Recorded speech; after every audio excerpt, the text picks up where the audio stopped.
Movies. We watch movies. You listen to us talk about movies that we watched without you. It's beautiful. Thanks.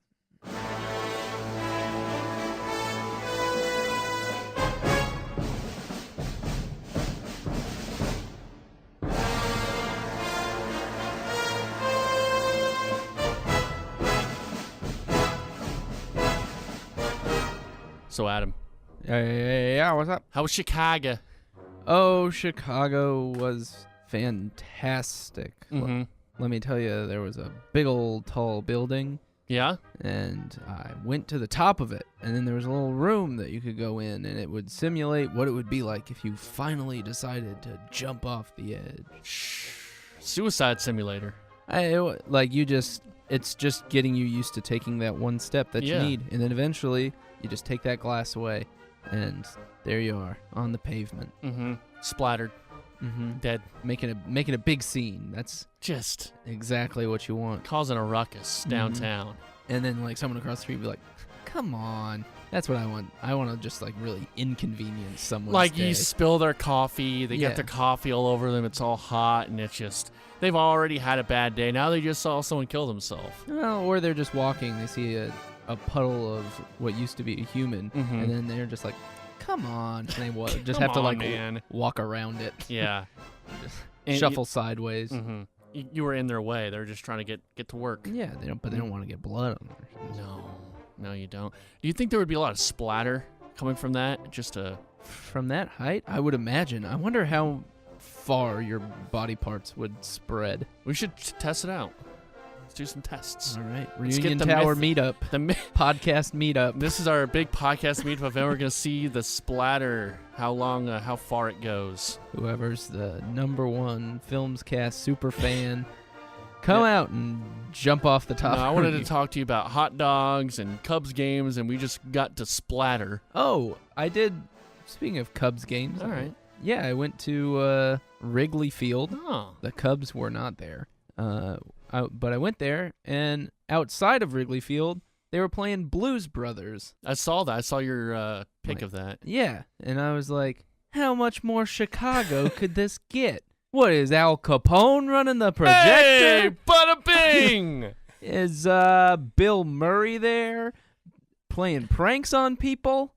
Just busting ghosts? Is President Obama there becoming the junior senator of that state? Only having worked as a park ranger? Who would have thunk? That's political humor for you there. That's my dad's kind of political humor. My dad will appreciate that, yeah. All right, we'll send it to your dad. We'll send it to my dad. He's going to love that. Make sure you forward it to yourself a few times before. Get a nice little chain going, and then threaten that if he doesn't pass it on to 5 of his friends, then he's going to hell. He's going to have some bad luck. Yeah, bad luck. Going to hell. Probably. Oh, and if you don't post this, you don't love Jesus. Oh, yeah. Yeah. That's another one, too. Yeah. 9 out of 10 people who saw this wouldn't repost it. But there's a little girl who has no mouth and no eyes, but she screams. And if you don't post this to 5 people, she's going to visit you. And while you're asleep, if you don't post this right away. This is real? Yeah. Mm-hmm. You got to post it on your MySpace. On your MySpace wall. You have to. With your dancing skeletons. You had dancing skeletons? Everyone had dancing skeletons on their MySpace. I didn't. I wasn't that hardcore. Dude, it was pretty hard. We got pretty hardcore back in the day. That top 8. Yeah. Imagine having a top 8 nowadays. Oh, God. Whew. I don't know who would be on it. Well, it'd probably be the cast of Ridiculous 6. Mm-hmm. Sure. And then 2 other people. Yeah. Mm-hmm. The Ridiculous 6 movie page. Yeah. Where else did you go in Chicago? What other famous landmarks did you visit in a montage? I went to Millennium Park. Millennial Park? Millennial. Oh, it was more like Millennial. All those people that were at the Bean taking selfies. Fidget spinners. Oh, it was unemployment. Unbelievable. No housing because they can't afford it. Ugh. Just apartments. In Millennial Park, there's these giant, tower sort of things, and then there's a person's face, and they just go and they spit water on children. Oh, it's just like a big screen. Yeah. But that it means that they had to record someone who just sat there and just made a face. And It's like in a screen. It's just kind of looked like they were spitting at someone. The guy looked like it was Ben Carson. I was like, Ben Carson, stop spitting on these people. You have to take care of housing and urban development. God damn it, Ben Carson. You need to get your stuff in order, all right? Get it in order. I went to a museum where I looked at things like Ferris Bueller. Oh. Yeah. I got into fancy restaurants. I said, I'm Abe Froman, the sausage king. Did that work? No. Mm-hmm. Yeah, I did steal a car and drive it all around, though. Yeah, you did. Was your dad's car? Then you tried to reverse it, and it didn't work. Because why would it do that? No, it wouldn't. Why would just running it in reverse change anything? Then you realize that you have to face your dad head on. You can't be scared the rest of your life. Uh-huh. And then you realize your best friend is imaginary. It's all in your head, according to some people. Yeah, definitely. It's a theory. Yeah. Yeah. That Ferris is a figment of Cameron's imagination. We talked about that on a previous podcast. You better believe it. Yeah, and this is Super FilmsCast 64, the Hey, seminal one and only movie podcast on the internet. There are no other movie podcasts. Let me tell you, This is it. it's weird that people, haven't picked up that people like talking about movies. There's 30, 40 people who, They get it. they like movies. They get it. They love movies. And the rest, I think there are a lot more people out there who like movies and want to hear two white males talking about them. Oh, interesting. Why not us? It could be us. Yeah. Yeah. Why can't we be those white males? I want to be those white males. How you doing, Adam? This is Adam Fullerton right here. That's me. Yeah, and I'm Trey Mitchell. And Hey, we got some topics today. We're gonna do a little show prep. We did a little show prep today. We're gonna do a movie review of some sort. We're gonna talk about what we've been watching. We're gonna talk about Kong Skull Island. That's our movie review.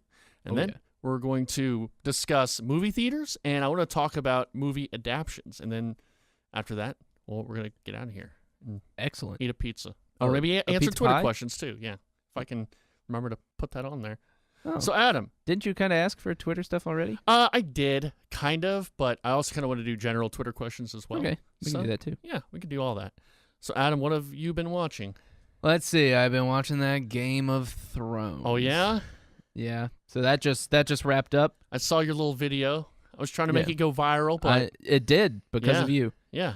It got taken down from. It was starting to get some heat on the Game of Thrones subreddit. Ah.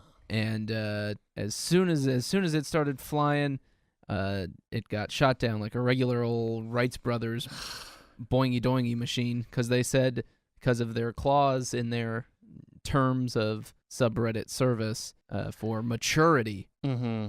And I don't know what about him fucking his aunt was not immature. If anything, it was too mature. They have bobblehead night at Ranger Games for Game of Thrones bobbleheads. So when your little kid grabs his little Jeff Bannister on the throne, say that he is promoting incest, and that is mature enough. So yeah, Reddit can go away with the maturity thing.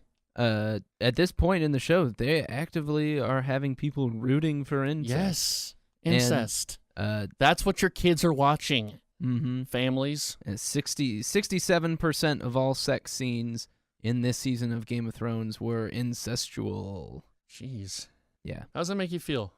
It makes me feel like calling up my sister. You have a sister?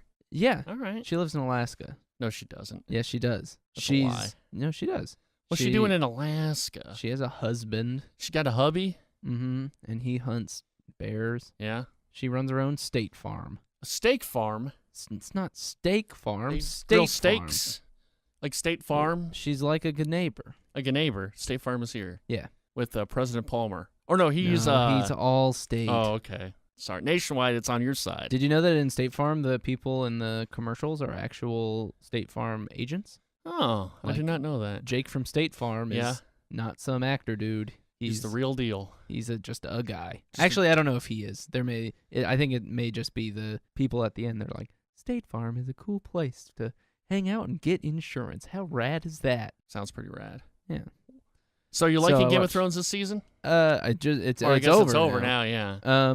It was the worst season. Really? Of it, just because it's kind of setting stuff up for later, but it was also very sloppy. in a way that most of Game of Thrones has been tight and clean. It was very much not. And we talked about that last episode where it's sort of, once they diverted from the books, it kind of fell apart almost. It's almost like they're trying to set up specific moments, and reasoning and other things are, not as strong for other things. But it's also that the politics aspect of it, which is generally the most interesting part, and that it can make two people talking in a room as interesting as anything else.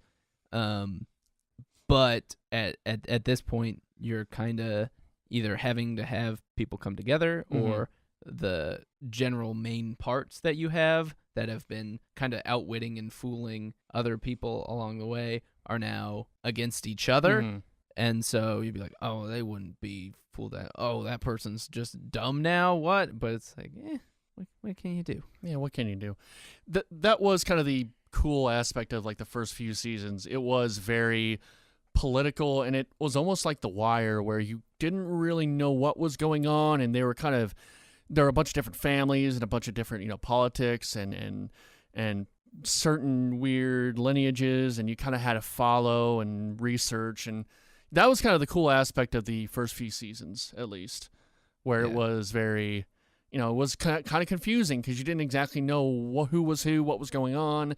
And that kind of sounds like a negative, but it was done in a way that was pretty neat. It felt like it had depth. You know? Yeah. So I've been watching that. Let's see. What else did I watch? I went and saw Improvised Shakespeare live twice in Chicago. Damn, you're a improv nerd. Man. I guess Improvised Shakespeare. How was that?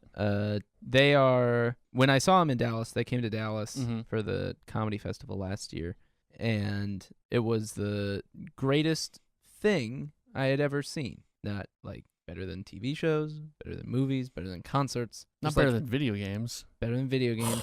Just like as a thing. Right, as a production. It was so much more enjoyable. And then I went, and it's just as good. Oh, it's so crazy.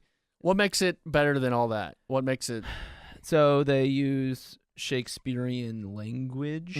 They and then they're just really good at weaving narrative and completely solving everything, using everything that they bring up. Is it just like improv where you give them a word and it's sort of like, now you're just, so like how you guys do it? The audience gives them the title of the play. Okay. Essentially. And then from there, it's all made up. All right. Yeah, I'm starting my classes in 2 weeks, so I'm excited. You should be. A little nervous, but excited, Yeah. I hope I don't step on anyone's I think the thing I'm most nervous about is one, sort of being too out there. I guess I kind of being inappropriate, being out there, offending people. Because I've done that before, where I've tried to be funny to people I don't know very well, and then I offend them and upset them. So, working so blue. Well, it was a orientation leader thing where it's a bunch of people who are very sensitive about other people, and I was very into the ticket, and so a lot of my humor was very bad, and I didn't have a filter, and so it was like, it wasn't good. Well, don't worry about it. There's a lot of people who like similar things in that context. I think I have more tact now, but and just be smart about it. Yeah. So, and then I guess I'm just worried about like talking over people and not taking people's ideas into account or not listening, because that seems like that's the biggest thing with improv, is it's listening to other people. Right. It's not necessarily doing your own thing, which I feel like I kind of feel like I would do that. Is I got a cool idea, I'm just gonna do it with my idea. I'm not gonna really, bounce off your idea, which is the wrong way to go about improv. Yep, 100%. All right. What have you been watching, Trey? I watched Akira again. Yeah? Yeah. I was at a friend's place, and he wanted to watch it, so we watched it again. What'd you think the second time? I thought it was just as good the second time. It was interesting watching it again because I watched it here at the station. And so there's a lot of distractions when you're watching it here. You got to make sure the board is working. You got to play the spots. You got to do certain things. So a 2-hour movie could take 3 or 4 hours. Yeah. And so I missed a lot of things watching it. I missed a few.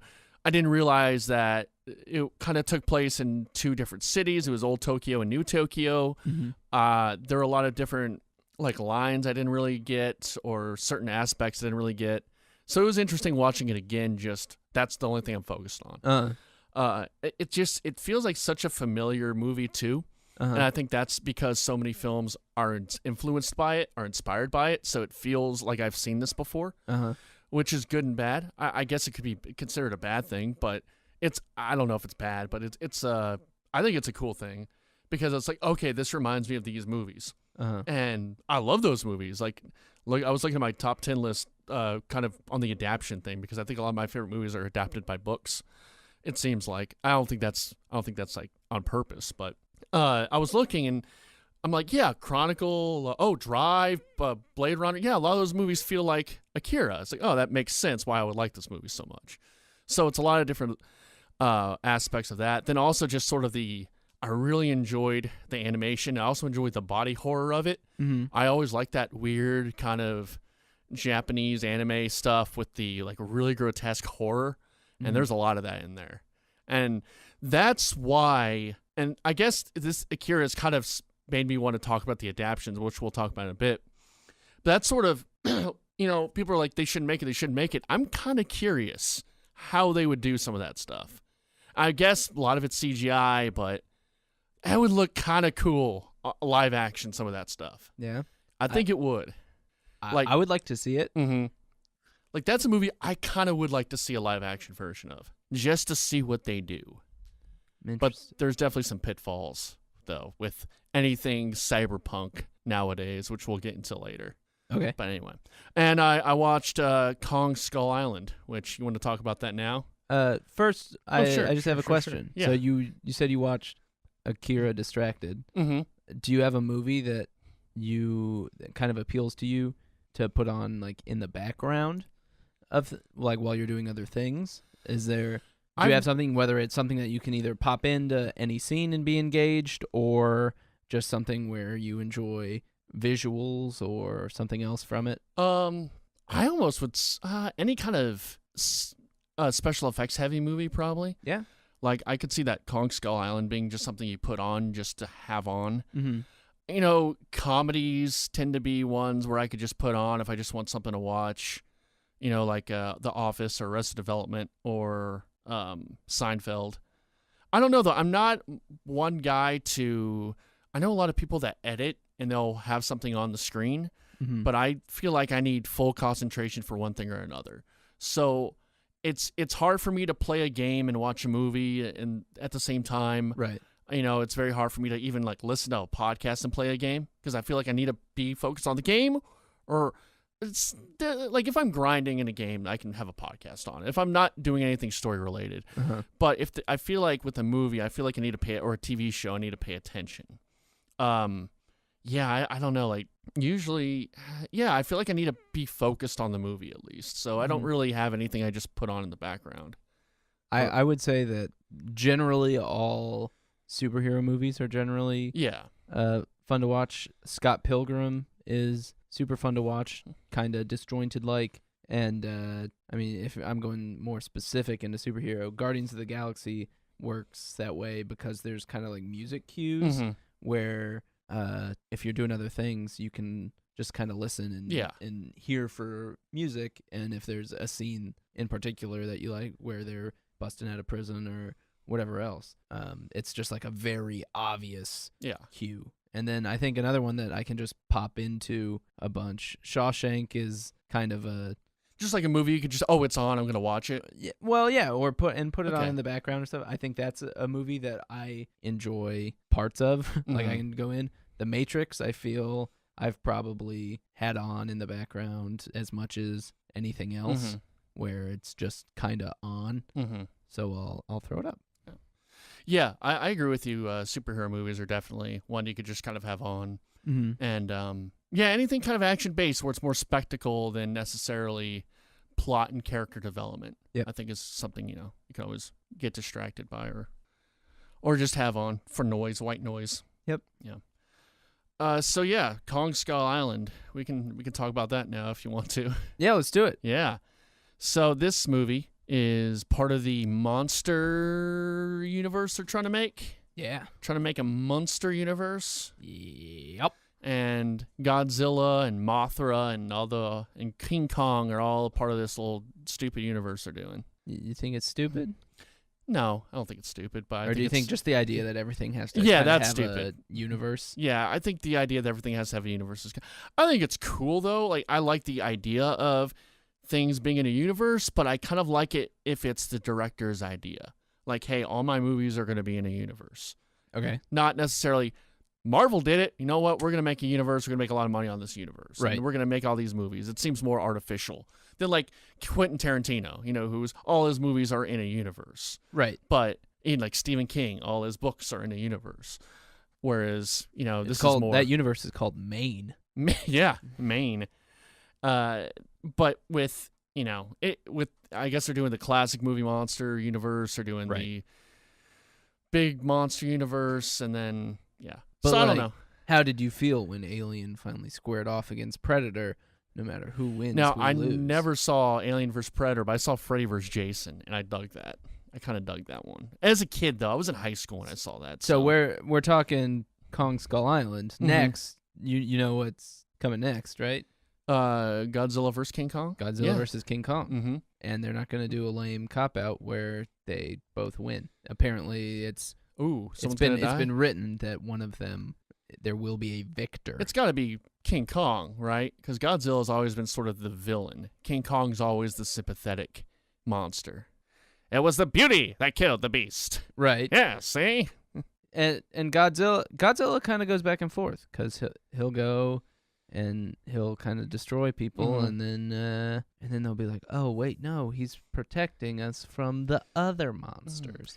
Then Godzuki's there flying around. That's true. You got Mothra. Did you watch the 2014 version of Godzilla? I did. You did? Well, how did that portray Godzilla as? I haven't seen that yet. It starts off, it's kind of the same deal, where he starts off being seen as a monster. But it was beauty that killed the beast. No, there wasn't a beauty. It was Bryan Cranston that killed the beast. It wasn't Bryan. Bryan Cranston was in that very little. It was Aaron Johnson. Mm-hmm. Was that him? The guy who played Kick-Ass? Yeah. Aaron Johnston? Johnson. Maybe? How could we ever know that? Really? I guess you couldn't. You could never know. But no, it was sick. Godzilla just like straight up breathed fire right down this dude's throat. Shit. And all right. destroyed. Like they're like making out and he just goes. Yeah, exactly. Yeah. It's my biggest fear. Yeah. That's why I don't kiss. Lizards? No, not any. Just anyone. Your girlfriend's like, Adam, come. And you're like, no, I was like, no, you're gonna nope. spit something in there. Yeah. What I do sometimes with my girlfriend when we are kissing, you guys hold your applause. Yeah. I'll hide a piece of ice in my mouth and then I'll go and I'll get her. Jeez. She loves it. You're a monster, man. Yeah, it makes me feel like Godzilla. It's the opposite of Godzilla. And then I'm just like, call me Godzilla. So the movie is directed by Jordan Voight Roberts. And I have a little trivia about Jordan Voight Roberts about his future productions. Oh, you're talking about Kong, right? Yeah, Kong Skull Island. I think I know this, and we'll talk about it after the movie. It's after the movie. Talk about it right now. All right, he's directing the Metal Gear Solid movie, and because I'm not as deep in the Metal Gear world as you, but I knew this going in. Yeah. And I got a very like Metal Gear Solid vibe from this movie. The movie looks really stylized and cool. Yeah. And there's some scenes where he is fighting those pterodactyls. Where you were gonna say the rappers. The rappers. I was gonna say the raptors, but I'm like, no, that's not raptors. This isn't Jurassic Park. Yeah. Where he's fighting the pterodactyls, where you're like, yeah, this is fucking Metal Gear. Yeah. And even like the setup of the base and kind of how they. Well, there are a lot of video game references in the and anime references in the movie. Like the ship they're on, that little boat that John C. Reilly has, is called Gray Fox, which is in Metal Gear Solid. It's Gray Fox is one of the characters. Also, the mountain that split in half, like there's that little crevice. Right. That's from the video game Journey, where the whole point of the game is you're trying to get to this mountain. And there's like this little light. Also, the Skull Crusher guys, the main bad guy, those are Skullbone from Pokemon. Created the look from the Skullbone from Pokemon. And then like the John C. Reilly's jacket is Akira. That's an Akira reference. It's also a John Brule reference too. Steve Brule? Yeah, Steve Brule. I'm sorry. Tim for your health. Good for your health. Because I think I was reading it, and I think it was originally an Akira reference, and John C. Reilly says, hey, that's like I have a character that says that. And it's like, oh, great. Well, now we got 2 references in one. So yeah, that's a good one. And then, man, there's a lot more like Princess Mononoke. There's some references to that with like some of the creatures. I don't have the list in front of me. Sam Jackson. Yeah. Does hold on to your butts. Hold on to your butts. Yeah. So yeah, like he is in tune with the references. Thing is though, the problem with the movie is the characters are bland. Except for Samuel L. Jackson and John C. Reilly, there's not much. Yeah, I think that I like all the characters outside of Tom Hiddleston and Brie Larson. Yeah. Who are supposed to be our main people, but they also have kind of the least backstory and stuff.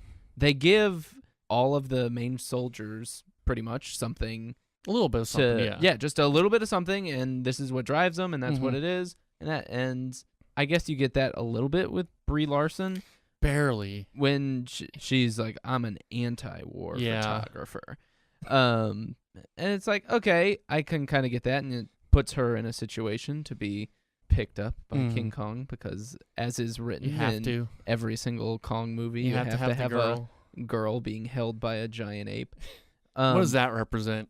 Let's say did you ever have Bischoff at UNC? What would Bischoff say that represents? Man versus nature. Okay. I thought it would be something weird. I don't know. Anyway, keep going. Perhaps. It's always a penis with him. Yeah. Anyway. Yeah. But Hiddleston doesn't have anything. I didn't understand his character at all. And I wasn't sure if that was, because I watched it on the plane back from Chicago. And which I think was a good choice, kind of as we go on to talk about like what kind of theaters we like. I'll talk about some plane movies. Sure. And the right kind of plane movies. But we could have a big discussion about that. I thought I'd missed something. But the more I watched of it, the less I felt that there wasn't any sort of backstory. He was a tracker, and he was kind of a badass, and they wanted to hire him for some reason. As a mercenary. Yeah. But he was just sort of bland. Yeah. And I don't know who wrote it. I don't think he wrote it. No. It was other people who wrote it. Okay, yeah, it was a lot of people who wrote it.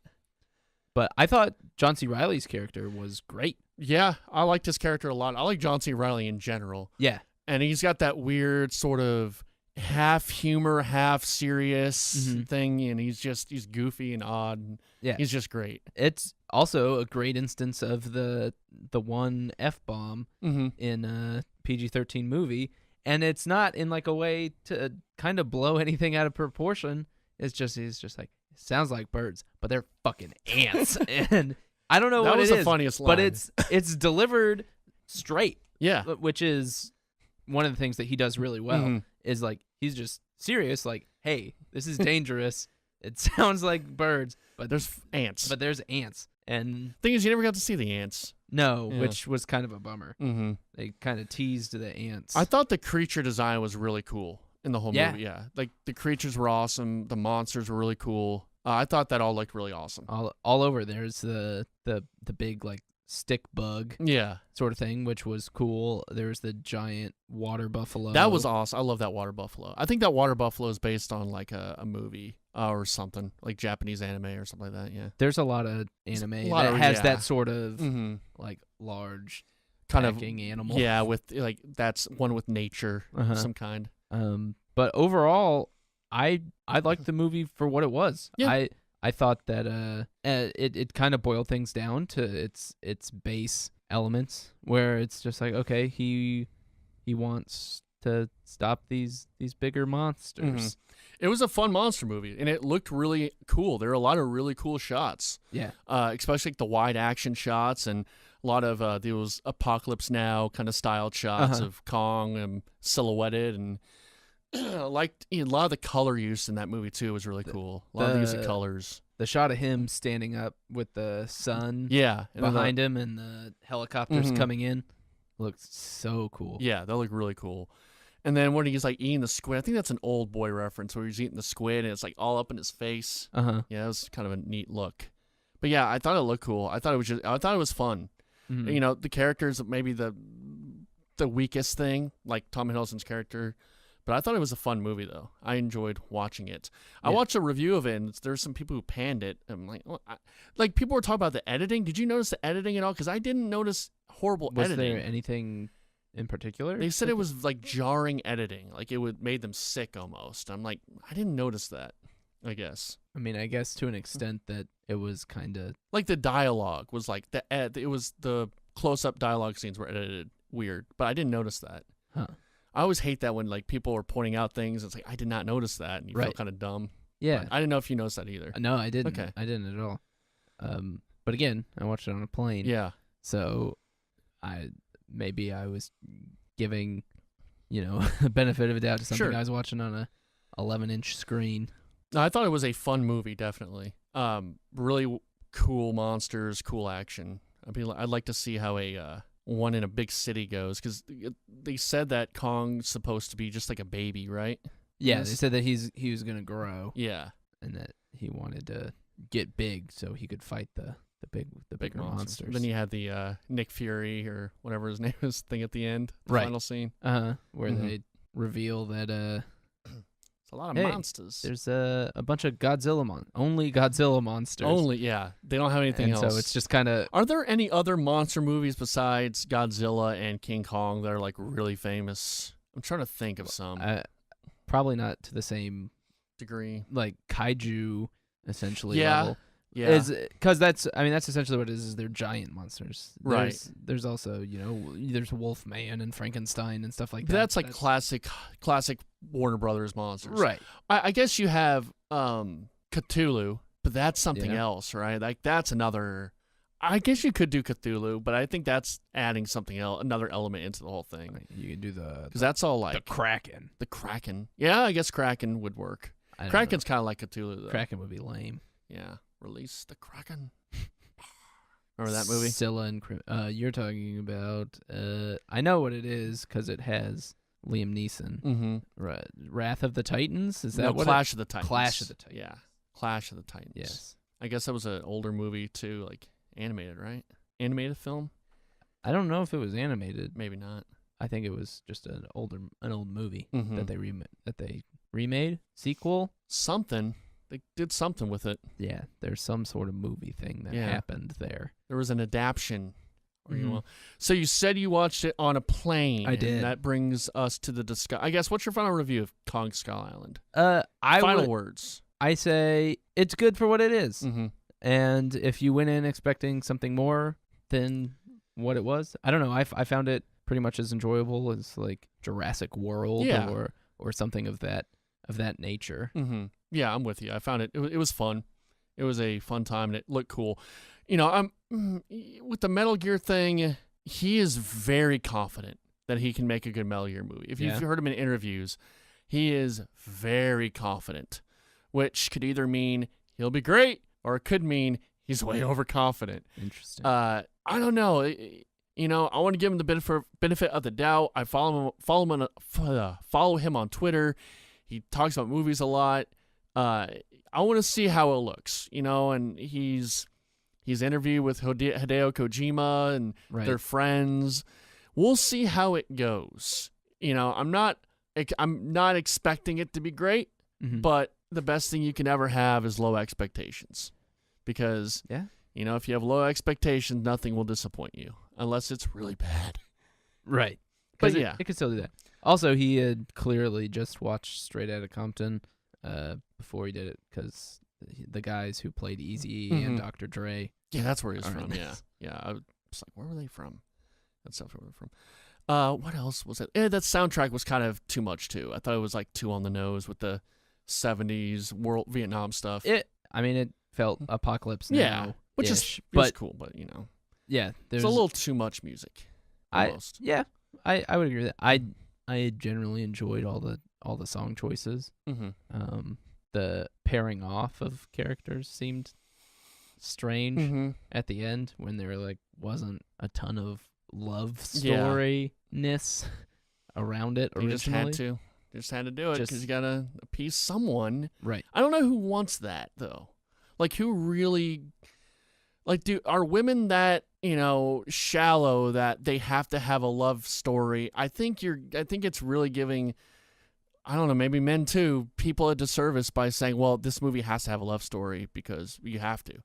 Well, I think the whole idea behind those sort of scenes is to give emotional weight. Mm-hmm. And so that when Tom Hiddleston sees Brie Larson could be about to die, there's stakes. But when they don't really establish the characters very much, that they care for each other that much or that interesting, I don't know. It just seems like a kind of a cheap trick that I am not a fan of. Sure. But again, it's a fun movie though. Yeah. It's really cool looking. You go to that movie not necessarily to see, oh, I wonder what Tom Hiddleston's backstory is. You go to watch King Kong fight monsters and helicopters, and I think those scenes are really cool and well done. Yeah, I agree. Anyway, you watched this on a plane. You wanted to talk about movie theaters and how we watch movies. Yeah, obviously the way films. Films and movies, even though most people are watching movies these days because a lot of places don't have film projectors. Oh, no. Unbelievable.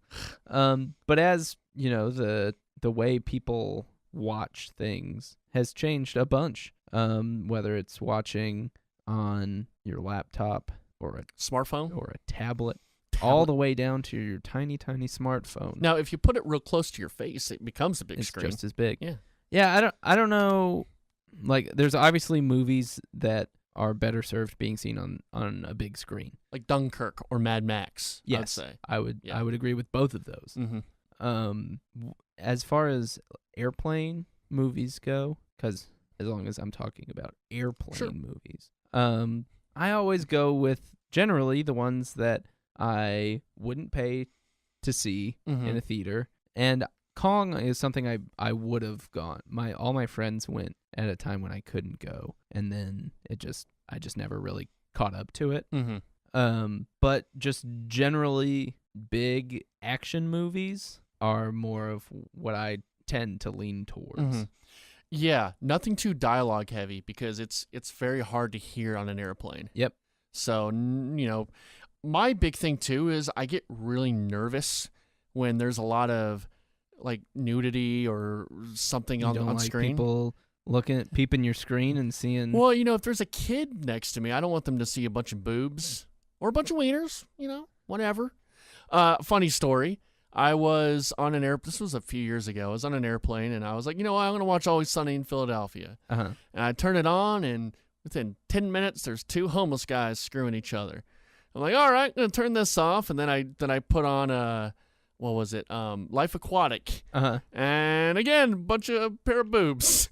I'm like looking around. Okay, what do I watch next? I watch The Untouchables, and a girl gets blown up. So I'm like, I'm just gonna do something else. I don't know why. Maybe should I not get weirded about that, or I just feel like someone's gonna watch it and get offended, upset, and like you need to turn that filth off right now. Well, I mean, if they do, you can say no. I'm gonna watch what I want. Yeah. Generally, I think there's only two people who can see what it is you're watching. Yeah. It's diagonal, the person in the row ahead of you 1 and ahead of you 2 in the aisle. Yeah. And then if you want to peek through the seats, the people in front of you. For the most part, they have it pretty well blocked now, at least on the American flight that I was on. Oh, American. All right. Wow. Yeah. If the people I wish I would have seen right that next contract. To you, oh, yeah. Big time, baby, and I'm getting miles. Damn. Oh, got that black card. Just like George Clooney and Up in the Air. Almost. Another film. It is. Yeah. Classic Anyway, plane movie. Yeah. Or like in the airplane. Autopilot. Yeah. Inflatable pilot. Yeah. And pedophile pilots too. Kareem Abdul-Jabbar pilot. Yes, he's in there. Busting my butt every night. I can't do the rest. No. Let's keep going your stuff. No, but they kind of like frost it Yeah. to where you can't really see it, and it's not gonna bug me. Yeah. There was a old lady one time that watched. I'm trying to remember what it was. It's the movie with How to Be Single. It's with Rebel Wilson and the girl from 50 Shades. Mm-hmm. And there was a lot of nudity in that. Mm. And so, like, I saw her watching that. And so I judged her silently. But I don't think that it's going to be a big... I don't know. No one's going to come up and make a big to-do about it. No, I know. I guess it's just awkward. But yeah, I know no one's going to say anything. But it's like, well, what are they thinking about me? I guess it doesn't matter. Yeah. I do that too. I'll see someone watch a movie. I'll try to guess what movie it is if I don't know what it is. Like I saw this one lady watching. It was a romantic comedy about like dirt bike racers, and it was I'm just like, what is this movie? Okay, what were they watching? And it's some like hunky guy in it, some like hot girls in it, and just I didn't know what it was. I was trying to figure it out the whole time. Oh man, I don't even know what it was still. Motocrossed. Yeah. I watched Batman vs Superman on a plane. Okay. I think that was kind of like the perfect plane movie for me. Sure. It got me through 2 hours and 30 minutes. Mm-hmm. And I was like, haha, this is so dumb, but I'm here on this plane and I'm watching it. And it's kind of just like where I go to watch my dirty pleasure movies. Mm-hmm. I don't remember the last like big movie I watched. I've been listening to a lot of podcasts on planes and just trying to sleep. But I don't remember really the last movie I watched on a plane. I'll get back to you on that one. Okay. Yeah. All right. So then now let's talk theaters and what kind of theaters. Theaters. So you have your general sort of movie theater. Mm-hmm. Let's say your AMC's stuff. Then you have the AMC Deluxe kind of thing where you have recliners. And that's food. Becoming more and more prevalent. Those recliners are coming into the regular, like Temple Towns and Cinemarks. Yeah, that's not what even I'm with the food though. Like, are you talking about movie tavern and? Well, there's that kind of stuff, but then there's also just the recliners and stuff. Yeah. So first, let's talk about recliners. Mm-hmm. How do you feel about them? I love them. Yeah. I think they're great. They make you want to sleep sometimes, but I really dig them. I'm really liking them. Yeah. I'm pro recliner. Interesting. Yeah, you don't like them? Not particularly. Okay. I find movie theater seats to be very comfortable, as they are. And as I'm reclining, I don't know. There's something about it that just makes me feel like a real lazy piece of shit. You kind of want to take your shoes off and just kind of get on your side. And like, yeah. I remember I was in Alien vs. Covenant, not Alien vs. Covenant, Alien Covenant, and there was like a kid. If Alien fought the Covenant, the Ark of the Covenant, yeah, that'd be great. Mm-hmm. I would see that. I would see that movie. Make that now, Steven Spielberg. Go make that. You make it, Trey. I will make it. Be the change you want to see in the world. There was a kid who was taking up 3 or 4 seats, and on those recliners, just laying down. Yeah. That's kind of the sort of things that it encourages. It encourages some sort of lackadaisical nature, unruly nature. And I don't know what it is. I don't really know why it bothers me. I don't. The up and down switches are kind of finicky, where you can kind of touch it, just jerks you up and down. I don't know though. I kind of dig them. I kind of like just lying back. It does make you kind of tired though. Right. Like you kind of want to go to sleep and take a nap. Yeah. Yeah. But I don't know. I guess I haven't been in a regular theater chair in a while, I guess. Really? Yeah, they've installed those ones in like a few years ago. Interesting. At my theater, at least. Though I might be going to Angelica pretty soon to watch Wind River. Yeah. So they have regular ones there. Okay. So then you have the recliner food service combination. And this is kind of like the Alamo Draft House sort of deal. How do you feel about the specific combination of recliner and food service? It's kind of getting to that laziness, but I think it's a cool concept. The thing is, it's a little distracting. You have a lot more lights. You have people moving around. It's a little more distracting. It kind of pulls you out of the movie. The food's not usually that great, and then you're kind of like focusing on eating the food and watching and getting your check. Yes, and it kind of pulls you out, and then you go to Movie Tower in Denton, which is great, but you get that big stein of beer halfway through the movie. You got to go pee, and it's getting really good. Oh no. And then there's a plot line, and it's like, you're just like, okay, I gotta stay. I gotta figure out what's gonna happen, and then you just gotta go pee, and you can't. Mm-hmm. I don't like the recliner in general. I hate recliner plus food. Yeah. Recliner plus food is a disaster because it just goes to show. About no table. It's just recliner and food. Oh, no, there's like a table and stuff. But you're sitting in a recliner, and you realize this is why dinner tables do not have recliners around it. There's no good angle to get to your food from. A lot of times, if you get something like a burger, just messy burger. A burger is nice because it's like easy and handheld. Yeah. You can kind of lean back. But I got like nachos one time, and you can't see because even though they do have lights and stuff to where you can kind of hold it underneath, you can't. I don't know. You can't see. I got salad one time. Try eating a salad in the dark. It's impossible because you can't get your good lettuces. You can't get like the lettuce and the chicken together. It's right. You're trying to get combine things, and it just doesn't You're work. just totally at random. Yeah. And ruins the whole thing. Plus, you're trying to watch a movie or whatever. Yeah. I had that situation watching Baby Driver because I hadn't eaten, and I went to my Cinemark Tinseltown. Now they have a little like kitchen where you can get like kind of normal food, and they don't have a table. It's just recliner though. But it was with the recliner, and I'm in the front row because I was an idiot, didn't get my tickets ahead of time. Yeah, and I'm next to like two people, and I'm just like shoving my face like within the bag, and I think I got like quesadillas or something, and it's just dripping. I got things in my hand, and like you're not supposed to eat while laying down because then food just dribbles down. Yeah. And I felt so bad for the lady next to me, but then she pulled out her phone, so I didn't feel that bad afterwards. The one thing that is nice about the recliners is it makes the front seats better. It not having to be completely up and down. Yeah, it was all right. Doing in the front row. I think it was like the 2 rows back, but it was still like straining. It wasn't great. And then as far as food specifically goes,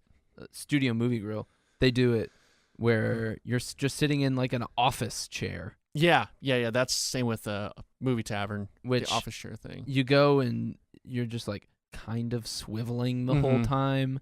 I hate that. I don't like that. I think it's better for food, but don't give me a swivel chair. Yeah, a real chair. Get me seated. Yeah, I think it's just more distractions where it should just be watching a movie. But what do you feel? How do you feel about the quality of food at those places? Usually, it's not good. Yeah, but it's not expected to be good. It does cost a lot. Yeah, a lot. I got a cookie with some ice cream when I went to go see Planet of the Apes, and the cookie was awful. Yeah. It was like and one then of it those was like vanilla Target. ice cream. Yeah, it tasted like that. This was at Alamo Drafthouse, and I was like, "Oh, this is Alamo Drafthouse. This will be nice." It wasn't, and it was bad. And it was like $9, and I was mad. I don't want to spend $9 on a cookie and a scoop of ice cream. Well, you also have your Angelicas, your more indie theaters, and they have.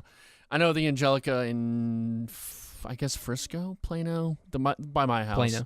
Plano. They have, you can get sandwiches, you can get like full meals of food, and I've worked there. They do a pretty good job at like, it's all pretty fresh, and you can also get wine and beer and stuff. Right. Yeah. And I think that's kind of more of what the Alamo Drafthouses and the Studio Movie Grills and those sort of places bank on is drinks, and that's fine, and I'm okay with that, even though again.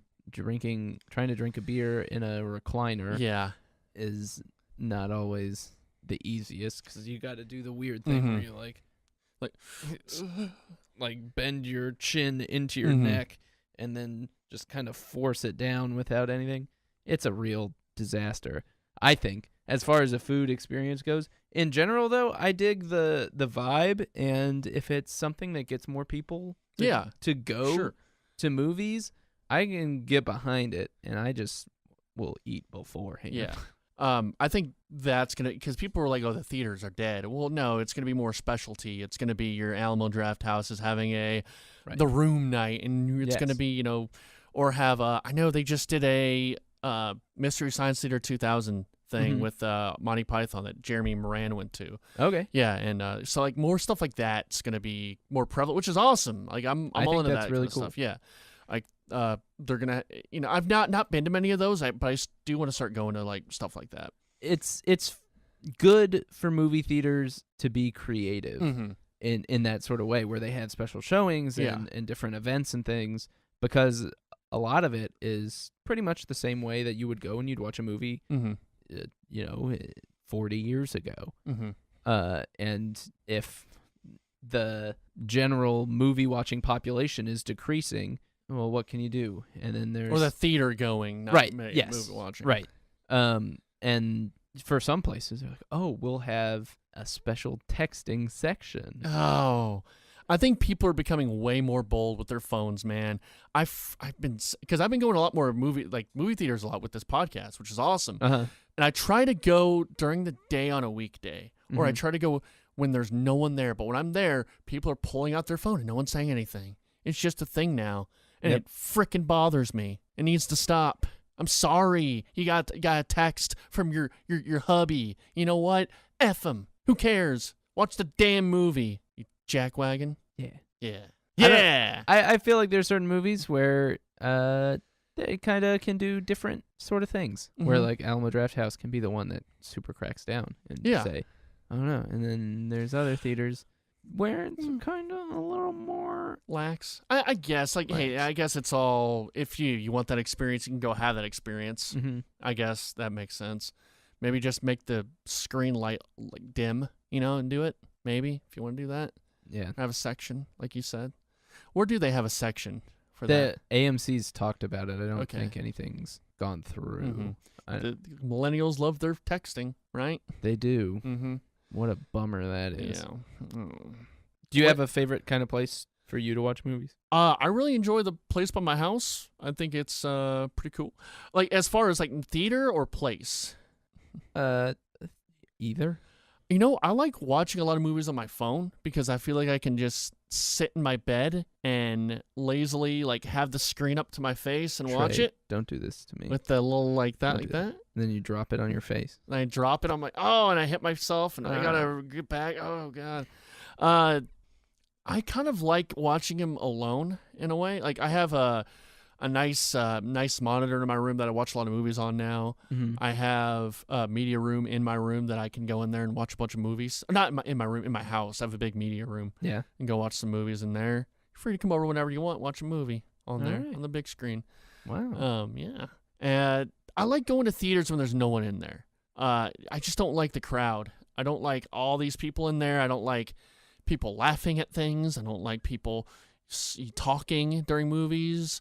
I hate it. And so I don't like people being in the same theater as I am. I generally am not annoyed by people. Now there's a difference though. Like if it's, went to go see like the Lord of the Rings, The Hobbit. I went to go see The Hobbit, and that was a bunch of people who wanted to go see The Hobbit. It was kind of cool. Everyone was dressed up, or if it's like a hey, we're going to show the Big Lebowski, Yeah. And like that's cool because everyone's kind of going there for the same thing. But if it's freaking Silver Linings Playbook and you have 4 40-year-old ladies sitting there yapping, it's not that fun. Yeah. No. When the best theater experience I have ever had was seeing Fast and Furious 6 at midnight. Yeah. With just a bunch of crowd of people that just was like, hell yes. So in. And that kind of experience is the best. Yeah. And you can't really replicate that. That was kind of the same thing I had with Mad Max. You saw it, it was loud, it was action-packed, people were into it. That's a cool deal where everyone's kind of into it. Right. Yeah, and it needs to be that big spectacle kind of movie. Right. And then there's, there's just some fun stuff that happens at movie theaters. Have I told you my Blackfish story? No. But I would like to hear it. So Blackfish, the documentary about Scientology? Whales in captivity. Oh, I'm thinking of Swordfish. Never mind. Yeah, it's about SeaWorld and why SeaWorld's awful and stuff. And there's a scene where they are talking about how much a whale's semen is worth. And so it shows a trainer extracting the semen with his finger. He gives a little tickle to the whale schlong. And while they're showing that, there's a couple next to me, and they looked at each other. And they gave each other a quick little peck on the on the lips. And I was like, yes. What the hell?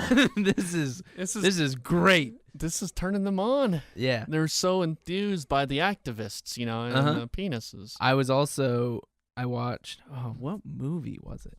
It was the second Paranormal Activity. I was just wanting to talk about the horror movie, yeah. Maybe the third Paranormal Activity. One of those. There was this dude, this giant, jacked dude who was terrified. Oh, yeah? He was so scared. What would you say his ethnicity was? White. Okay. I was going to say white guy usually, yeah. Yeah. Yeah. Usually they're the scariest. Right. No, this dude was terrified. Mm-hmm. And that's kind of the sort of thing where if I watched Paranormal Activity 2 at home, if I would have watched it anywhere else, I don't remember anything about the movie as it is already. But I have a very specific memory of this guy like crawling and hiding and screaming, and it was so great. Yeah. And that's the sort of thing, the people watching aspect. Right. Yeah. And I love that. Guess I haven't had any positive people watching experiences recently. I've had plenty of negative ones where a lot of people just like, who's that supposed to be? Oh, yeah. But that generally, like it's frustrating, but whatever. I get past. Get past that. I had another question for you about something to do with audiences, but I totally forgot it. Forgot the question. How do you feel about movie previews? Do you think there's too many of them now? I think they're kind of overstuffing the previews nowadays. No. I love trailers. I love trailers too, but after the 8th one, I'm starting to be like, okay, what time is it? And a lot of the trailers kind of seem like they're the same thing. I like about... Generally, because it's targeted. Yeah. So a lot of them are pretty similar. Mm-hmm. Yeah, I guess seeing... What was I saw that? It was just like, it was almost too much. I don't know. It was one of the movies that came out this summer. But anyway. I like movie trailers, but sometimes I think they're just a little overstuffed. Nothing makes me feel like a Roman emperor. Yeah. Choosing who lives and dies than me watching a movie trailer and saying... Do you ever just go, rental? Yeah. I just hold out my thumb. Yeah. And I give it a big old thumbs down. Mm-hmm. Austin and I used to do this thing. We used to flip off the screen. Nice. That's like something you guys would do. Real rad dudes. Real rad kids. Yeah. I don't know. There's something about it where I kind of I dig it. Mm-hmm. I'll watch movie trailers all day. Mm-hmm. I'm with you. So let's talk about movie adaptions. If you don't have anything else on the theater aspect, or okay, it's a good conversation. It's a good discussion. So. I thought we could get there. A little Crushed review of the podcast so far. I think we're doing all right. I would say, if I was listening to this, I'd probably just go ahead and rate it 5 stars right now. On iTunes, you can do that right now. Go rate that 5 stars. So, movie adaptions. I've been kind of looking up certain reasons why certain adaptions work and certain don't. Okay. And we have a lot of different types. Movies are most commonly adapted from books. Some of the most famous movies of all time are books. Yep. Name a movie. Just any movie? Yeah. The Godfather. That's a book. You know that? Mm-hmm. That's a book. And like Jaws and Schindler's List, Jurassic Park is a book. Die Hard was a book. Pretty much anything that you like is probably a book. Right. But then you go into... And those usually tend to work as movies. And for the most part, I mean, there's always going to be stinkers. But then you go into like TV shows, which I have a hard time thinking of really good ones. I know 21 Jump Street was a good movie adaptation. And then you get things like Serenity for Firefly and like, things like that are kind of more like, okay, this is the show you like, and we're just going to add on to it. Yeah. Okay. But then you have like Dukes of Hazzard and like a lot of those, like, there was like a point in the mid-2000s where they wanted to make a movie of every single 70s TV show. Yeah. Starsky and Hutch. Yeah. And then and it kind of goes down the list. I mean, obviously video game adaptions are never good. For the most part, I think the the Castlevania series on Netflix is supposed to be really good. It's an animated series. There's like 6 episodes, or like 20 minutes each. I hear it's supposed to be really good, but for the most part, they're not very good at all. Right. Then, you got comics into film, and now comic book movies are starting to become big. Yep. And starting to become a new thing. But also you have graphic novels, and I guess they're the same thing, but like The Watchmen, that was sort of criticized for being too close to the source material. You have things like 300, which were big successes. You have even like Scott Pilgrim vs. the World, which I have some stuff written about that. Not a lot of stuff, but that was a good adaptation. It was also like adapted while he was still writing the novel, right? Yeah. Correct. Yeah, they kind of went alongside when he was writing the film as they were writing the comics. So, and you also have like plays becoming movies. Yep. And those tend to do pretty well because people love musicals, comics, TV shows. I wanted to kind of talk about what makes a good adaptation. Okay. Like, what do you need to have to make a good adaptation for any book, TV show, comic? I know anime, people are trying to, the Ghost in the Shell movie is kind of what made me think about it, was how kind of poorly that was received, and for the adaptation. Then Death Note, I know that's a anime, and that's, people are panning that movie. They're saying it's terrible. I want to watch it if you want to watch it too, but they're saying it's pretty bad. Okay. And it's supposed to be really campy. It seems like it was miscast as well. And I kind of want to get into a conversation about whitewashing after a while. Okay. But before we do that, I guess what, in your opinion, makes a good adaptation? In order to make a good adaptation, generally speaking, what I'll say is something that people are familiar with without being overly familiar with helps a lot, and that evoke a certain kind of emotion or feel generally, and have a strong character. Okay, that's like a lot of the notes I wrote. That you can pull. Yeah. If you think about kind of what... Okay, so James Bond is a movie, whatever. But like without reading a James Bond book, which have you? No, I've not read a James Bond book. But you can kind of... I've heard it's a lot more like he just drinks and eats a lot more. It's different. Yeah. But the general idea of what James Bond is, you have in your head. Yeah. And so you can go, and even as they change Bonds, you can just say, okay, here's kind of the feeling that you're going for with a James Bond movie. The Sherlock Holmes remake that they did with Robert Downey Jr. generally, and Benedict Cumberbatch even, kind of both play off the same thing. It's a strong character where you're like, okay, this guy's a detective who's smarter than everybody else. And that's kind of what you need. And push it out the door. You need to know the character and not try to change the character too much. I think that helps a lot. And it kind of helps when characters are generally broad. You brought up Die Hard, when it's, okay, who is this character? How quickly can you identify who that is and what they are? If you look at Lord of the Rings, which I think it's probably not the best adaptation of the books. If you're looking for a straight adaptation, with as far as, plot lines and everything that get left out, the way characters are changed. But it does a really good job of finding what's at the core of the story. And so even though Peter Jackson goes and rewrites or changes and adjusts things, it all comes from understanding the core of that. Where you go to The Hobbit, and it's almost like he recognized that his adjustments went well the last time, and then, well, okay, so I can adapt this story. And then it just became so... We're going to have this guy be Aragorn, and this guy be, okay, he's kind of like Frodo, but, he's not the same motivations. It's a children's book. Right. So, yeah, it's not the same thing at all. It's just so far departed from the original that you lose that sense of things.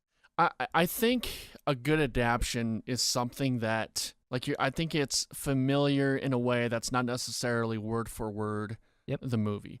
I think I watched a few videos on the YouTubes, and I watched this thing sort of about comparing the movie and the book. And I watched a lot of the Kubrick stuff because Kubrick's movies are very unfaithful to the books. Stephen King hates The Shining. Yeah. But they work because, well, first of all, Kubrick, and he can make anything really good. But also, he kind of adapts it and makes it his own, makes it kind of work for screen. Right. A lot of Clockwork Orange, he kind of made, even though the character's a terrible person, he's even worse in the books, and they had to kind of humanize him some way. Right. They made him more of just a troubled youth than like a horrible monster who rapes 10-year-olds, which that happens in the books. The Shining, it's a little different. There's a lot of dissimilarities in The Shining, where it's a lot more humanized, though. I would say it's a lot more about it's not as supernatural until the very end. It's more about silence versus noise. There's a lot more supposed to be a lot more like creepy stuff going on in the books, where it's like a lot more noises, but like the silence is sort of the psychology of being in the hotel. I have some just notes here. The character arcs. The character arc of hold on, I'm reading the notes here. Anyway, also the hotel's sort of like a living thing within the books. Like it's like I'm trying to absorb, and where it's more of just like the character. It's more of a symbolic thing than actual living presence. So yeah, I also just some notes of what makes a good film adaptation. I watched this other thing, and you got to appeal to two audiences: the fans who are faithful to the book and then people who aren't, and that's always kind of a tough balance. Yeah, that's a fine line to walk, because because you're able to, in a book, put yourself inside of the mind of characters and know exactly what they're thinking without them having to openly say it. Yeah. Sometimes movies will have them openly say it in a movie, and it sounds clunky and weird, and you're like, okay, well, that's not something that they would ever say. Or it can be the opposite, and way too little information gets across, and be like, oh, I mean, well, if you read the books, you would understand it. And I feel like that's sort of where Watchmen came down on that, where I, as a book reader, enjoyed a lot of it, but I know a lot of people had problems with it just because it was so strictly adhering to everything until the end, when it made a completely different ending, which is another thing, is when it starts off and it says, okay, this is going to be what it is, and then they just change an end for whatever reason. That doesn't sit right with me. And it's what you talked about. It needs to be in the spirit of the book or the thing that it's adapting from. And it needs to make sense for that context. I think a very faithful adaptation was No Country for Old Men. Now, I've not read the book, but from what I take is that it's a very faithful adaptation, and that's probably its biggest, from what I've heard from critics, it's its biggest criticism is that it's a very reliant adaptation. But I also think that you have things in that movie that you can never have in a book. You have tension building with sound. You have a lot of different sound effects. You have just a great sound design, like just the tension and when he's like sawing off the gun and he's doing all that. Like those are brilliant scenes that it's very hard to do in a book. Right. And so it's kind of adding something that you can't in a novel or a animated film or something else, or a play. It's adding that extra element. And it's also like Shawshank Redemption does a good job of adding certain things to sort of build up the characters and flesh out the characters, where the book was a short story, couldn't really do that. Also, I was watching another thing about the Shawshank Redemption. It kind of shows it, because the books talked more about these themes of being free and freedom and the corruptness of the prisons, and it didn't really show it as much. It seems like there was a lot more wardens. The warden kind of retired. He didn't didn't kill himself. Whereas the film, you need to pay that off. You need to show that. You can't just have lines of dialogue and people just talking about themes. Explain it away. Yeah, you need to have, okay, we're going to send this home by showing you what happens, and we're going to give them an end. They're the villain. We're going to give them an ending here. Yeah. And so, yeah, it's kind of knowing what makes a good film or television show or, source material, comic, and then how you can make that into a film. How can you interpret that into a film? So it's not an exact science. No, either, which is why so many of them fail. Mm-hmm. But I think the easiest thing you can do is have something with a big, strong character that you can just kind of pull stuff from. Yeah, and I think characters are the most important part of anything you're doing. Even if you have the strongest plot in the world, you have to have characters you care about. And that's why, certain movies might have great plots, but they fail because they don't have strong characters. I think, it's like Lost. I'm bringing up Lost again. You wouldn't care about the mystery of the island if you didn't care about the characters. You wouldn't care about a man making, meth to save his family if you didn't care about Walter White. Yep. And you wouldn't care. You just think I'm just a bad person, or I don't care about these people.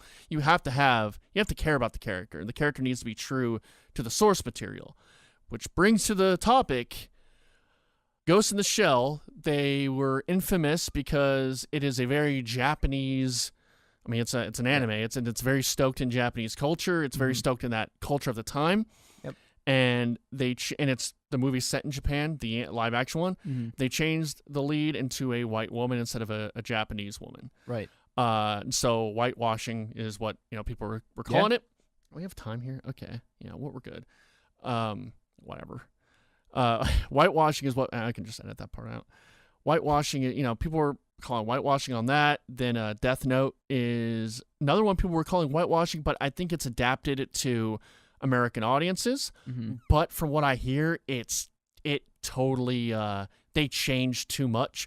Like what we're talking about being respectful to the source material. It seems like it's not. Like they changed a lot. Like they changed the characters. Yeah. They like weird motivations, stuff like that. So I'm wondering. And so Ghost in the Shell is obviously whitewashing, or it's some kind of element of that, or there's people are at least upset about that. Now you have something like The Departed, which is based on internal affairs, which is a Chinese film, Okay. Or you have The Ring, which is based off a Japanese horror film. But no one really was like, this is whitewashing. It's just an adaptation. Do you consider a movie, let's say they want to, let's say they want to do American Pie for some reason in Korea. Is it bad if it's all Korean actors? Like, is that a? I think you're trying to draw an apples and oranges. Oh no! I'm not trying to at all justify what the Ghost in the Shell was. I'm just wondering what's your opinion on what is an adaptation and what is whitewash? Because I think I know what it is, but I want to get your opinion on it. I think that if you're taking a movie and out of its original location, like putting her in Japan, and, that's obvious, and having her be having her be white is great. Having Aloha with Emma Stone as a Hawaiian person is ridiculous. The movie 21, where it's literally a biography of a dude who's Asian, and they just made him a white man, is crazy. Right. And they'll say it's because you need to have white leads in order to make money to sell the movie, but it's kind of a self-fulfilling prophecy where if you don't make movies with other kinds of leads, then you're not going to know if they make money or not. Right. But then why isn't The Ring considered whitewashing? Or is it whitewashing? Or is The Departed whitewashing?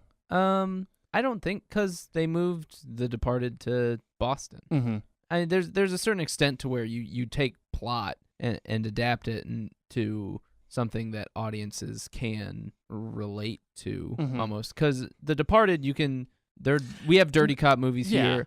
And that's sort of a loose one too, because that's also based off Whitey Bulger and it's Scorsese, it's all that. So, but anyway, keep going. Yeah. I don't know. It's sort of a classic pornography situation where you know it when you see it, and it's more of a feeling behind it. I think that if you're trying to make I don't know, Akira, Akira, if they did Akira and they were in New Tokyo, and they did it with a bunch of white people, I think it would feel wrong. 100%. But if they did it in New York and they called it New Manhattan and they had maybe a white guy, black guy, whoever, would that be considered? I think it wouldn't it's a be a bit good different. look. But I think, Yeah, I mean, I think it's adopting that culture. Now, I think the problem with Akira, and I know you've not seen the movie, but I think I'll watch it this week. I promise. no, I'm sorry, man. I'm sorry I keep talking about it. No, it's good. I want to get in on this convo. The plot of that movie is so stoked in Japanese culture. Yeah. That I think you're doing a disservice by making it anywhere but Tokyo or Japan, because that movie is about what Hiroshima and Nagasaki and what happened to Japan after that, and just sort of the fear they had. It's about that. It's 100%. So you kind of have to have it in Japan. I don't see any other way. I mean, that's a very Japanese story. Yeah. Even though it does relate to American audiences for certain reasons, and I think it's more of it's how they do the action and a lot of the visuals of that, you know, the cyberpunk visual, but I think just the story itself is very rooted in Japanese culture. Yeah. But I'm with you. I think it's one of those, I think it's, yes, when you're doing it and you're basing it in the country of origin, you're not transferring it over and you're not making it more American, you're just putting a lead in. Yeah, I think that's wrong. Yeah. I think also if the character or the plot of the film is so stoked in that culture, where their character is defined by that culture, like in Ghost in the Shell, I think, you probably need to have a person of that culture as that character. It's like when they were talking about having trouble, we don't know how we're going to do Aladdin because we're having trouble finding a Middle Eastern lead. It's like, okay, well, then you're not looking hard enough. Like, that's ridiculous, and that's a role where if you have it in that area, it kind of needs. Yes, you have to. That. Yeah, 100%. I have some responses. I went on a forum I go to a lot, kind of funny forums, and not the forums. It's a Facebook group, but it was just a lot of different kind of people. Yeah. I thought I would get their general responses, and so I'm going to just read a few here, and they're very polarizing. A lot of them are. I'm not going to say their names. This one girl goes, with Ghost in the Shell, for example, or say the new Death Note on Netflix, both of those featured original characters whose character motivations are rooted in their ethnicity. If a character's story relied on their racial background, it's pretty iffy to change the whole cloth, kind of what I just said. Yeah, I like that. Yeah. I like that reasoning a lot. This guy says, people are stupid and constantly looking for a reason to make themselves feel better. Fighting or standing up for a cause is one way for their stupidity to shine. When you ask the creators of both Ghost in the Shell and Death Note, they don't care. Internal Affairs, the original part of they're excellent films. So, kind of crass, but if the director, if the creators don't care, I mean, is that an issue? Well, or I think a lot of times the creators don't care because otherwise it's not going to be made. Right. And they get that sweet back end. That sweet money. Yeah. This guy says, my favorite thing of white privilege is not worrying about representation. You make a movie, white people, I can watch it and enjoy it. You can make it on all Asian casts and I can enjoy it and not have to complain about representation. Just make me good stuff to consume. This guy says, I think the difference is that one is adapting a story for a new audience with a different cultural background, whereas the other is about casting someone in a role that they may not be best for, but are mostly there because execs feel they are drawing power. One is creatively driven, whereas the other is financially driven. It's sort of about, just if you're adapting versus you're just casting. Right. Yeah. Trying to find some more here. I don't know. A lot of it's sort of the same thing back and forth. Some people are saying we need to stop being so politically correct, and some people are saying, we have a. Let me find one I thought was pretty good. Okay, this guy says, mainly I'm seeing a bunch of white guys crying about as long as it's good, I don't care. Yeah, that's kind of the point. You get to see yourself in everything, so much so that you don't actually see yourself in any of it. It's just how it is. This isn't true for everyone. When you're Black, Latino, Asian, etc., you're living in a world where almost all characters you see on TV and games and movies are white dudes. Seeing a character that you identify with in the original medium played by someone of different race or seemingly no reason can feel personal. I mean, what if they cast Danny Glover as... he's talking about the Uncharted. This is pretty big PlayStation kind of fan base. So if they cast Danny Glover as Sully and Steven Yeun as Drake, wouldn't that feel a little off to you? Also, can saying the original creators don't care, so why does it matter?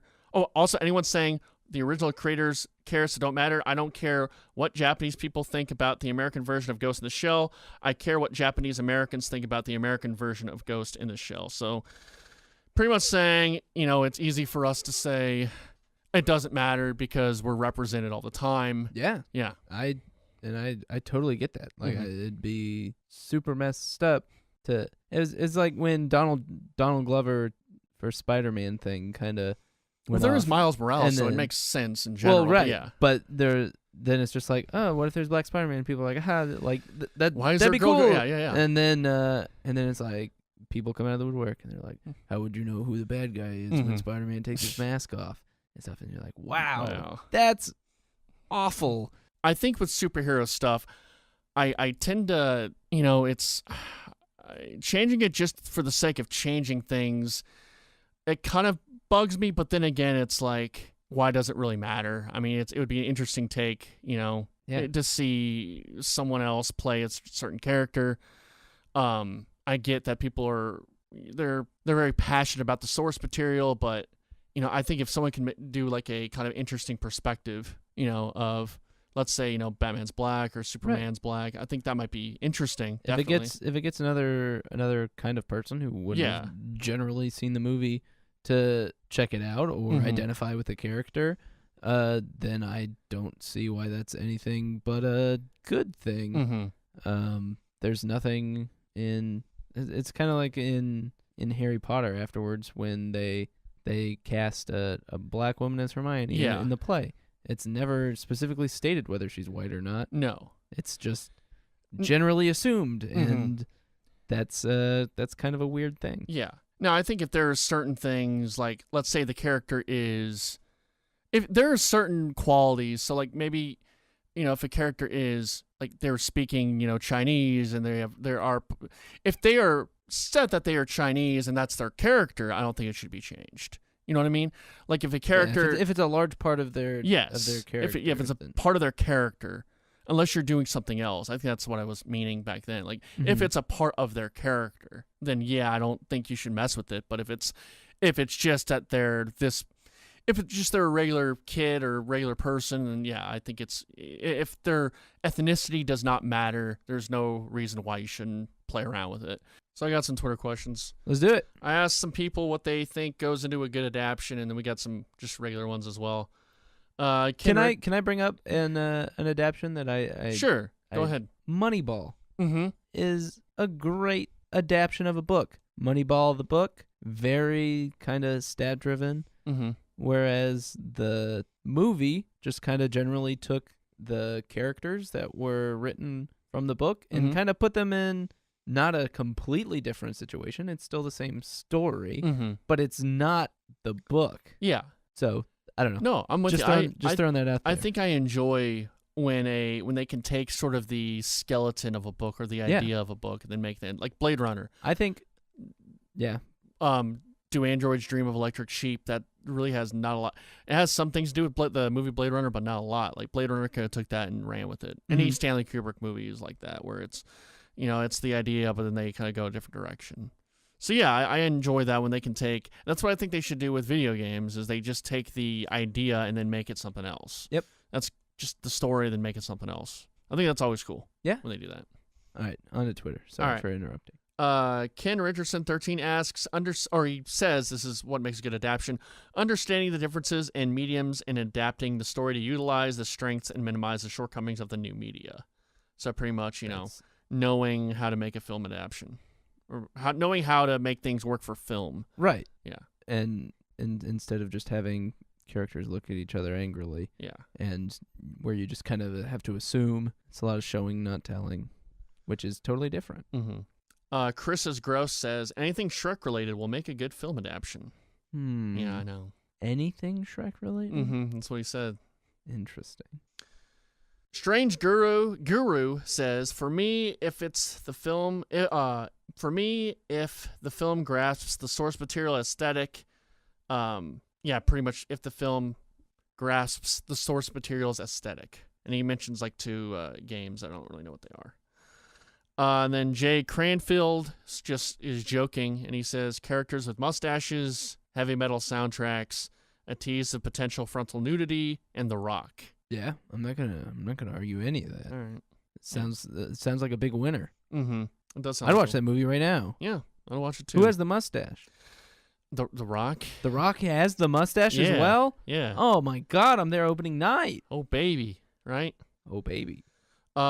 Chris the Fields, this is now just regular Twitter questions. Okay. Chris the Fields asks, "Hey Trey and Adam, any cute girls co-hosting tonight's podcast?"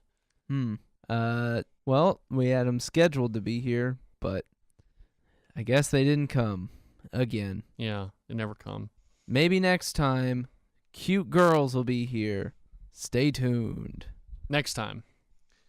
Chris Gross asks, "Do you ever wonder how lonely Shrek got in his swamp before he met Donkey?" All right. We're getting a little too many Shrek questions. No, I think it's fair. Okay. You asked for questions and he wants it. Shrek was not that lonely because he didn't want anyone in his swamp. No. He wanted them out. He was happy with his life alone. Now later on he discovered that friendship was an important thing that he needed. But I think Shrek would have continued on, not knowing the highs of friendship that he could have found, and he would have had a perfectly consistent life in his swamp. Okay. That's a good answer. I'm not going to answer it. I just want your answers. That's really what the people want. Is that so? Yeah. They don't want me to talk. They want you to talk. Okay. Crispy Ham asks, "Did you ever buy the City of Angels soundtrack?" No. I didn't either. Thanks, Chris. Chris the Fields asks, "Hey, Trey and Adam, why are all these Chris people asking all these questions?" I guess it is Chris the Fields, Chris Gross, Crispy Ham. Yeah. We got 3 Chris's. Chris, and Chris. Yeah. It's sort of like how I have 3 friends named Austin. That's too many. That's way too many. That's No, how one you- might not even be my friend anymore. Oh, no. Yeah, I know. I lost some friends, man. It's all my Breaking too many hearts. breaking too many hearts. Classic. I can only have one Austin in my heart. Oh, so then you have to go and stab the other Austins in the back? Yeah, I have to. It's the only way it works. Interesting. Only way it works.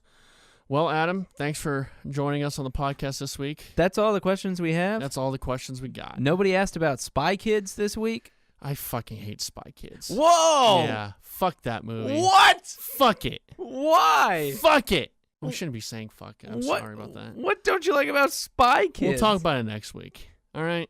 Okay. All right. Well, thanks for listening to the podcast. You can find Adam at the Fullertron That's me. on Twitter. Find me at Trey Vids on Twitter, and please share this podcast with whoever. Subscribe to the YouTube channels, which is just at Trey Vids, or no, it's at Super Gamescast 64 and Super FilmsCast 64. All right. And subscribe to that. Please like and share and give us a review. Yeah, send us your Spy Kids. Spy Kids questions. It's a Spy Kids episode next week. Mm-hmm. We're gonna talk about Spy Kids. Again, thanks again, Adam, and we'll see you guys later. Do you think they'll have a follow-up where they become spy adults? I want to kill you right now. It's called a road, it's called a rainbow road. It is a road that you go. It is a road, it's called a rainbow road.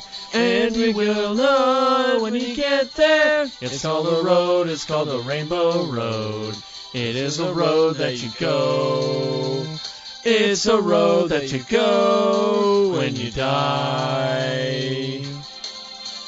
It's a road called Rainbow Road. It's a road we're all gonna go. It's a road called Rainbow Road. It's got Princess Peach, Mario, and Toad. It's a road called Rainbow Road. It's a road we're all gonna go. It's Rainbow Road. It's where you go when you die. It's Rainbow Road. I'm with you again, Uncle. It's Rainbow Road, it's where you go when you die. It's Rainbow Road. I miss you again, Uncle. Oh, Rainbow Road. Where did you learn the song? It's called a road, it's called the Rainbow Road. It is a road that you go. It's called a road, it's called a Rainbow Road. What's that song from? And you will. Rainbow Road. I mean.